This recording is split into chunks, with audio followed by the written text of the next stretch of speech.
Assalamualaikum warahmatullahi wabarakatuh. Kembali lagi di Bahasa Perasaan Channel. Kali ini kita akan membahas seberapa penting sih fotografer dekat ke klien atau klien dekat dengan fotografer. Apakah itu mempengaruhi hasil dari fotonya? Nah, ini kita bahas bersama-sama berdasarkan pengalaman ya. Oke, jadi menurut pengalaman saya yang baru 6 tahun berkecimpung di industri pernikahan ini, khususnya foto, itu sebetulnya penting-penting nggak penting ya kalau fotografer pernikahan itu. Kenapa jadi nggak penting? Ya itu tergantung dengan mindset atau mindset fotografernya, kemudian mindset kliennya. Kira-kira kalau sebagai klien ya, menganggap fotografer itu apa? Apakah ya teman atau menganggap ya wis sampai rumah kemudian moto habis itu pulang ya wis selesai segelender itu, atau ya perlu untuk berkomunikasi, nyaman untuk berkomunikasi, menganggap penting sebuah dokumentasi pernikahan. Nah, itu tergantung. Jadi kalau dari sudut pandang fotografer, saya sebagai fotografer itu, kalau misalnya saya sebagai perekam itu pengen menampilkan hal-hal yang intim, yang dekat, kemudian ingin gambarnya atau klien itu nyaman ketika difoto dari dekat, itu menurut saya wajib untuk fotografer dekat dengan klien. Karena kenapa? Karena gambar-gambar yang punya perasaan, gambar-gambar yang intim itu hanya bisa dihasilkan ketika memang komunikasi itu terjalin ya, antara klien dan fotografer, antara fotografer dan yang ada di situ, lingkungan ya, entah saudara atau orang tua. Itu kalau misalnya sudah terbangun sebuah chemistry, itu pasti momen-momennya akan lebih dapat dengan yang subjek fotonya itu tidak sungkan, seperti itu. Jadi kalau misalnya dekat, itu gambarnya itu akan lebih natural karena subjeknya itu nggak sungkan terhadap kita sebagai fotografer. Kadang kan kalau misalnya ada fotografer langsung aku macak sing apik iki, atau kayak gitulah, kalau lebih mempersiapkan diri untuk difoto sebaik-baiknya. Padahal momen itu kan terjadi secara natural ya dan ngalir. Kalau misalnya fotografer yang ada di situ itu malah membuat subjeknya merasa harus mempersiapkan diri, nggak natural, nah tadi akibatnya ya akan sungkan, subjek akan sungkan, mas gitu. Alhamdulillah kalau saya memang tipikalnya di pendekatan personal ya, jadi maka dari itu gambar-gambarnya juga dekat, nggak sungkan. Misalnya bapak ibu mau meringis ya semeringis saja, mau persiapan ya persiapan aja. Kemudian klien pun kalau mau meringis, kalau mau ngapain aja, mau nyukur gitu ya nyukur aja, tanpa harus mas itu ya mas ya. Nah, karena sudah tahu bahwasanya memang kami akan berada di dekat pengantin untuk mengabadikan apa yang terjadi, kemudian gambar tersebut akan diabadikan untuk anak cucu.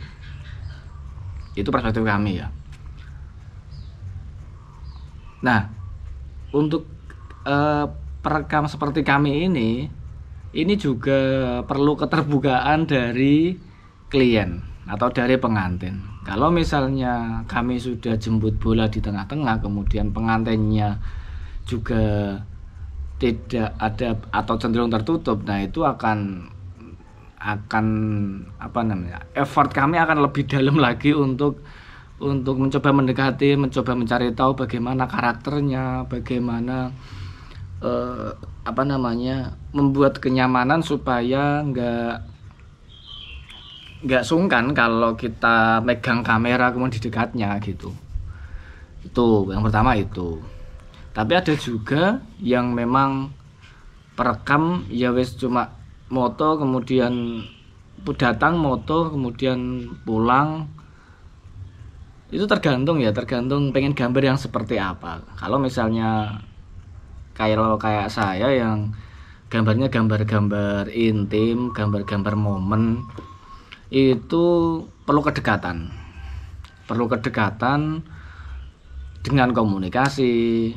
Kita juga tahu bagaimana sekilas latar belakang pengantinnya. Misal ini sudah nggak punya bapak, ini sudah nggak punya ibu, ini anak tunggal, ini anak ragil, ini perempuan satu-satunya. Nah, data-data tersebut itu akan membuat saya berpikir untuk melakukan sesuatu gitu. Jadi ada pertimbangan tertentu untuk mentreatment tertentu, jangan sampai menyinggung, jangan sampai merusak suasana. Ya harus ngeblend, karena momen itu berjalan seperti air. Ketika kita tidak bisa ngeblend atau menyampur jadi satu, ketika kita sebagai batu yang dari atas kemudian misalnya air kemudian ke air tersebut, nah air itu akan muncrat ya, atau akan terpecah. Sama seperti kita, kalau misalnya kita nggak ngeblend atau nggak berempati, nggak tahu situasi, itu momen juga akan rusak ya.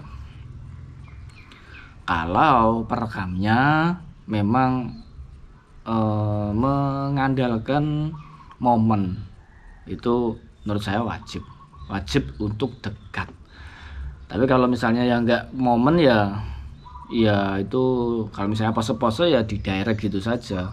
Kedekatannya paling ya tentang tentang komunikasi, persoalan komunikasi. Untuk dekatnya nggak usah terlalu dekat, kayak juga nggak apa-apa. Tapi kalau momen pengen ekspresi yang natural, gestur yang alami, perasaannya muncul, kemudian kita merekam, nah itu sangat-sangat perlu kedekatan menurut saya. Jadi mau dekat ataupun tidak dekat, klien mendekat ke fotografer atau tidak, kemudian fotografer mendekat ke klien atau tidak, itu semua tergantung keinginan masing-masing gitu. Nah, kira-kira sebagai pengantin pengen gambar-gambar yang seperti apa? Kalau misalnya gambar-gambar yang momen, ya tentu saja perlu menjalin chemistry atau kedekatan dengan fotografernya. Karena gambar-gambar yang punya perasaan itu biasanya lahir karena si perekam itu juga merekam dengan perasaan. Jadi menangkap perasaan klien dengan perasaan fotografer, lalu menyampaikan dengan kamera perasaan tersebut. Nanti gambarnya insya Allah akan juga ikut terasakan audien gitu. Tapi tentu saja itu selera masing-masing ya. Kalau misalnya tidak membutuhkan gambar yang untuk kedekatan, ya sudah, berarti ya aman-aman saja ketika nggak dekat-dekat banget. Tergantung keinginannya seperti apa gitu. Sudah gambaran ya? Oke, gitu saja. Semacam curhat ya, sharing tentang seberapa penting kedekatan fotografer ke pengantin dan sebaliknya untuk momen pernikahan, gitu jawabannya. Oke, gitu saja. Kalau ada tambahan silahkan komen saja. Gitu aja. Assalamualaikum warahmatullahi wabarakatuh.